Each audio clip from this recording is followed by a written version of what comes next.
আপনার ভাবিকে কিনতে আসছি আমি। কি কইলেন আপনি? আপনি বিধবাটারে কিনতে আইছেন? মুখ সামলিয়ে কথা বলুন। আপনি ওনাকে বিধবা বলতে পারেন না। আমি আপনাকে বলছি আপনার ভাবিকে আমি কিনতে আসছি। আমি শুনছি আপনি নাকি আপনার ভাবিকে বিক্রি করতেছেন। তা বলেন, আপনার ভাবির জন্য আপনার কত টাকা চাই? এইটা আপনি ঠিক শুনছেন যে আমি আমার ভাবিরে বেচুম। আসলে এটা রেখে তো কোনো লাভ নাই, এটা একটা বেকার জিনিস, গাড়ির উপর পইরা আছে। কিন্তু আপনি এই বিধবারে কেন কিনবেন? হ্যাঁ, এই বিধবারে কিনে আপনি কি করবেন? দেখেন, মস্করা করেন না, এখান থেকে জানগা। আপনার সাথে মস্করা করতে আসি না আমি এখানে। আমি যা বলছি একদম সত্যি কথা বলছি। আর বললাম না, ওনাকে বিধবা বলবেন না। আপনি শুধু আমাকে এটা বলেন যে আপনার ভাবিকে কিনতে হলে আপনাকে কত টাকা আমার দিতে হবে। মনে হইতেছে তুই অনেক মহৎ মানুষ। বিধবারে বিধবা কম নাকি সধবা কমও? হ্যাঁ, যাই হোক, দাম শুনতে চাইছেন তাই না?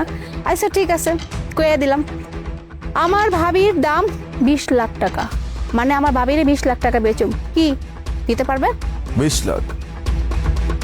এখানে পুরো 25 লক্ষ টাকা আছে, পুরোটাই আপনার। আপনি কি হাসা কইছেন? এর মধ্যে 25 লাখ টাকা আছে? ব্রিফকেস তো আপনার হাতেই আছে, বলে দেখেন।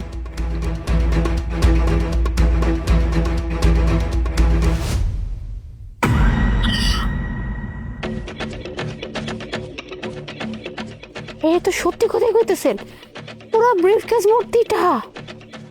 আমি চাইছি 20 লাখ টাকা আর আপনি দিলেন 25 লাখ টাকা। এই বিধবার মধ্যে কি এমন আছে যে 5 লাখ টাকা বেশি দিয়ে কিনতে চাইতেছেন? আমার কি, আমার তো টাকা পেয়ে গেছে। আচ্ছা ঠিক আছে, ডিল ডান। আমার ভাবি এখন থেকে আপনার। এটার লই আপনি মারেন, কাটেন, ফালাই দেন, আমার আর কিছু যায় আসে না। হ্যাঁ ভাবি, কানে কি শুনছো? তোমার বেচে দিছি।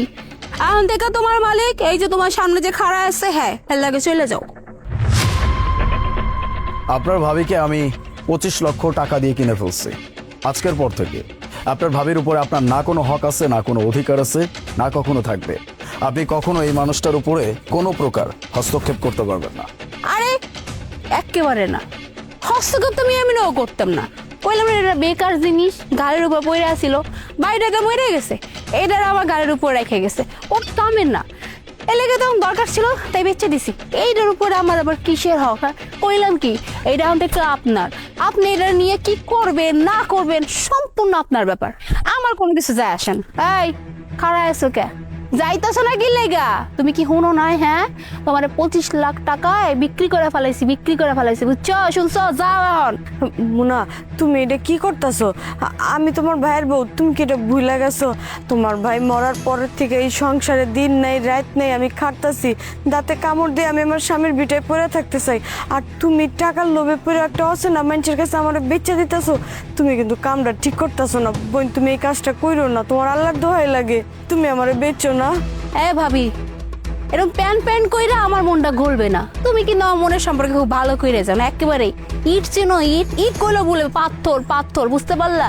এসবে কিচ্ছু গলবে না। হ্যাঁ, আর তোমার তো আমি কইছি, তোমার তোমার দরকারই নাই। হুদা কামে তুমি আমার লাইফে পইরা আছো। তোমার খাওয়াইতে হয়, পড়াইতে হয়, দেখতে হয়, এত তো সময় আমার নাই। হ্যাঁ, আমার টাকা দরকার ছিল, এমনিতেই গতকালকে জুয়া খেলে হাইরে গেছি, 20 লাখ টাকা হারছি। এখন আমি টাকা কই পাবো? কিছু না কিছু তো ব্যস্ত হইতো, জায়গা জমিতে ব্যস্ত হইতো। পরে ভাবছি তোমার থেকে জায়গা জমির মূল্য অনেক বেশি, তোমার মূল্য তো আমার কাছে 2 টাকা নেই। তাই ভাবছি এক কাম করি, তোমার এই বেচে দিই। তুমি তো আমার জীবনের কোনো কিছুতে যায় আসতেছো না, তো তোমার রেখে আমার লাভ কি? তাই বেচে দিছি। আর কথা কমকে চুপচাপ যার কাছে বেচছি এর কাছে চলে যাও। তোমার ভাই মরার আগে এই কথাটা কয়ে গেছে, তোমার ভাই শেষ কথাটা তুমি রাখো।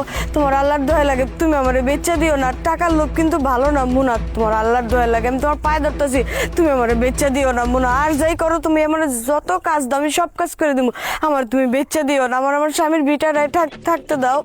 এই এত ভাই ভাই করেন না তো। হ্যাঁ, আমার ভাই এই দুনিয়াতে নাই, ভাই গেছে গা। হ্যাঁ হ্যাঁ, আমার ভাই আমার কয়ে গেছিল যে আমার বউটার দেখা রাখতে। এখন তো ভাই নাই, তো ভাইও যেহেতু নাই, ভাইয়ের কথার মূল্য নাই। হ্যাঁ, এখন তোমার লাগে কি করবো না করবো এটা সম্পূর্ণ আমার অধিকার। হ্যাঁ, কারণ তুমি আমার ঘরে আসো, তো তোমারে ফালাই দিমু, বেচুম না রাখুম সম্পূর্ণ আমার ব্যাপার। তাই বেশি কথা বলো না, তোমার বেচা দিছি, এখন হেল লাগে যায় তুমি কি করবা না করবা আমি জানি না।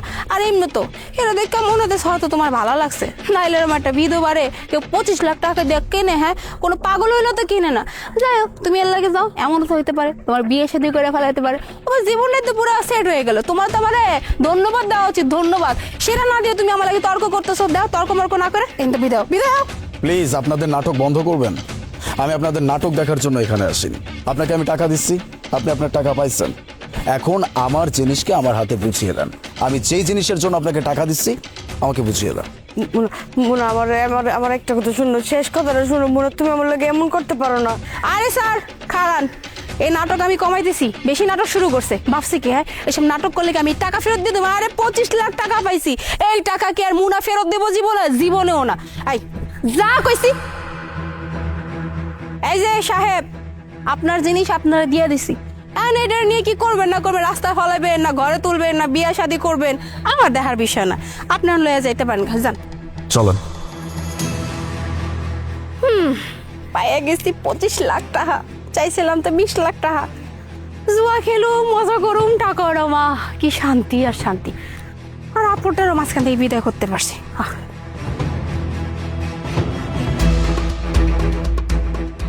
সারেন আমারে, আপনি আমারে কই নিয়ে যেতেছেন? আমি আপনার লগে কোনো জায়গায় যাবো না। দেখুন, আমি আপনাকে যেখানে নিয়ে যাচ্ছি সেখানে আপনার কোনো ক্ষতি করার জন্য নিয়ে যাচ্ছি না, আপনার ভালোর জন্যই নিয়ে যাচ্ছি। আপনি এসব কি কইতাছেন? আপনার কথার আগা মাথা আমি কিছুই বুঝতাছি না।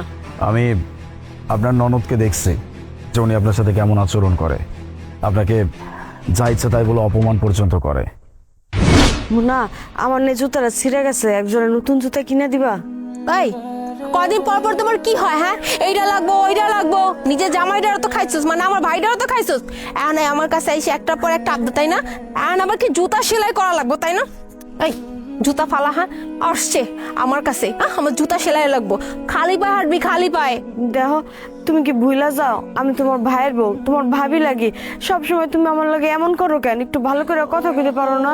এই তোরে প্রত্যেক সেকেন্ডে সেকেন্ডে মনে করে দিতে হইব না যে তুই আমার কেরা লাগস। আমি খুব ভালো করে জানি তুই আমার ভাবি লাগস, কিন্তু এই ভাবি আমার দরকার নেই। হ্যাঁ আর আমার ভাবিরাই তো নাই, তুই তো আমার ঘাড়ে একটা বোঝা হয়ে আসস। আর এখন আইসস আমার এইটা লাগবো ওইটা লাগবো, কয়দিন পর পর এই ফরমাস ওই ফরমাস, তোর ফরমাস পূরণ করার লাগে কি আমি আছি? আমার নিজের কোনো জীবন নাই? বড় ভাবে মায়ের সমতুল্য, হ্যার লগে দুর্ব্যবহার করা ঠিক না, এই ভাষাটাও তুমি জানো না তাই না? কি কইলি তুই? হ্যাঁ মানে তোর কাছ থেকে এখন আমার ভাষা শিখতে হইব, ব্যবহার শিখতে হইব, তোর লাগে কেমন ব্যবহার করতে হয়। হ্যাঁ দেখবি দেখবি তোর লাগে কিরকম ব্যবহার করতে হয়, তোর তো একদম শেষ করে দিব। হ্যাঁ দেখছস তোর কথা কথার মুখ থাপ্পড় মারতে হয়, তাইলে যদি তোর এই মুখের চাপাবাজি বন্ধ, যাই এখান থেকে।